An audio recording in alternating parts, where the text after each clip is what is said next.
మరియు యెహోవా మోషేతో ఇట్లనెను, మొదటి నెలలో మొదటి దినమున నీవు ప్రత్యక్షపు గుడారము మందిరమును నిలువబెట్టవలను. అచ్చట నీవు సాక్ష్యపు మందసమును నిలిపి ఆ మందసమును అడ్డుతెరతో కప్పవలను. నీవు బల్లను లోపలికి తెచ్చి దాని మీద క్రమముగా ఉంచవలసిన వాటిని ఉంచి దీపవృక్షమును లోపలికి తెచ్చి దాని ప్రదీపములను వెలిగింపవలను.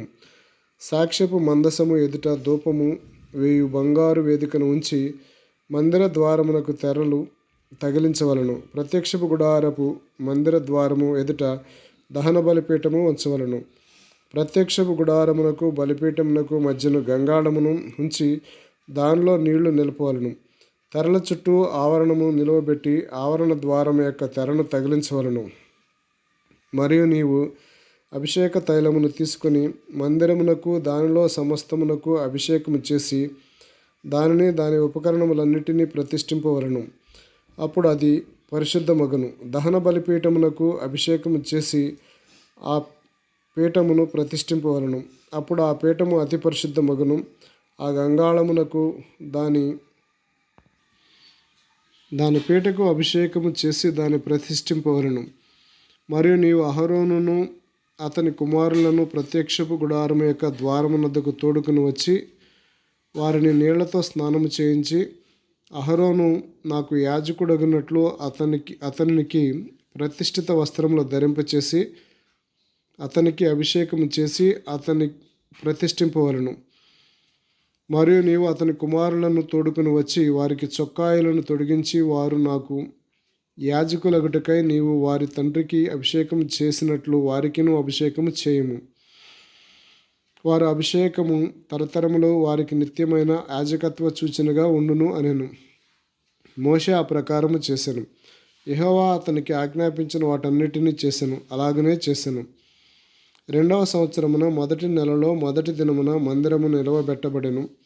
యెహోవా మోషేకు ఆజ్ఞాపించినట్లు మోషే మందిరమును నిలవబెట్టి దాని దిమ్మలను వేసి దాని పలకలను నిలవబెట్టి దాని పెండె బద్దలను చునిపి దాని స్తంభములను నిలవబెట్టి మందిరము మీద గుడారమును పరిచి దానిపైన గుడారపు కప్పును వేసెను. మరియు యెహోవా మోషేకు ఆజ్ఞాపించినట్లు అతడు శాసనములను తీసుకొని మందసములో ఉంచి మందసమునకు మోతకర్రలను దూర్చి దాని మీద కరుణాపీఠము ఉంచెను. మందిరములోనికి మందసమును తెచ్చి కప్పు తెరను వేసి సాక్ష్యపు మందసమును కప్పెను. మరియు యెహోవా మోషేకు ఆజ్ఞాపించినట్లు అతడు ప్రత్యక్షపు గుడారములో మందిరము యొక్క ఉత్తర దిక్కున అడ్డతెరను వెలుపల బల్లను ఉంచి యెహోవా సన్నిధి దాని మీద రొట్టెలను క్రమంగా ఉంచెను. మరియు యెహోవా మోషేకు ఆజ్ఞాపించినట్లు అతడు ప్రత్యక్షపు గుడారములో మందిరమునకు దక్షిణ దిక్కున బల ఎదుట దీపవృక్షమును ఉంచి యెహోవా సన్నిధిని ప్రదీపములను వెలిగించెను.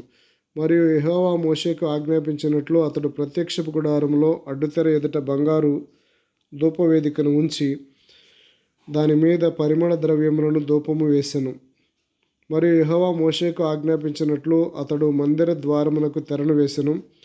అతడు ప్రత్యక్షపు గుడారపు మందిరపు ద్వారమునొద్ద దహన బలిపీఠము ఉంచి దాని మీద దహనబలి అర్పించి నైవేద్యమును సమర్పించెను.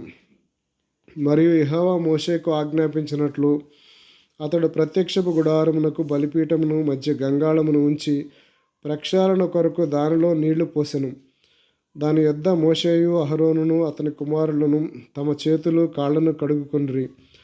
వారు ప్రత్యక్షపు గుడారములోనికి వెళ్ళినప్పుడు బలిపీఠమునకు సమీపించినప్పుడు కడుగుకొనిరి.